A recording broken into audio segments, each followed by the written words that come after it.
at sa naging epekto ng habagat ng bagyong Krising, Dante at Emong. Kitang-kita ko na maraming proyekto para sa flood control ay palpat at gumuho. At yung iba, guni-guni lang. Huwag na po tayo magkunwari.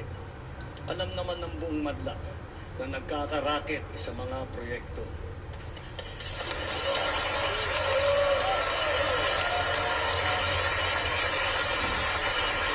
Mga kickback, mga initiative, errata, SOP, for the boys. Kaya sa mga nakikipagsabwatan upang kunin ang pondo ng bayan at nakawin ang kinabukasan ng ating mga mamamayan, mahiya naman kayo sa inyong kapwa Pilipino.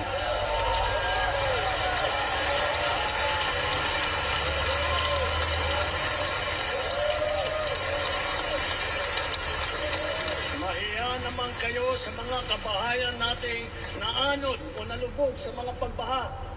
Mahiya naman kayo lalo sa mga anak natin na magmamana sa mga utang na ginawa ninyo na pinusino ng pera.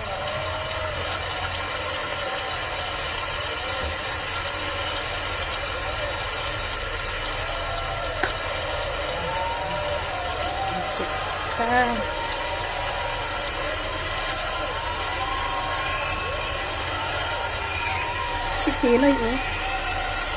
Para hindi na maulit.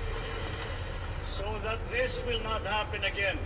First, the DPWH will immediately submit to me a list of all flood control projects from every region that were started or completed in the last 3 years.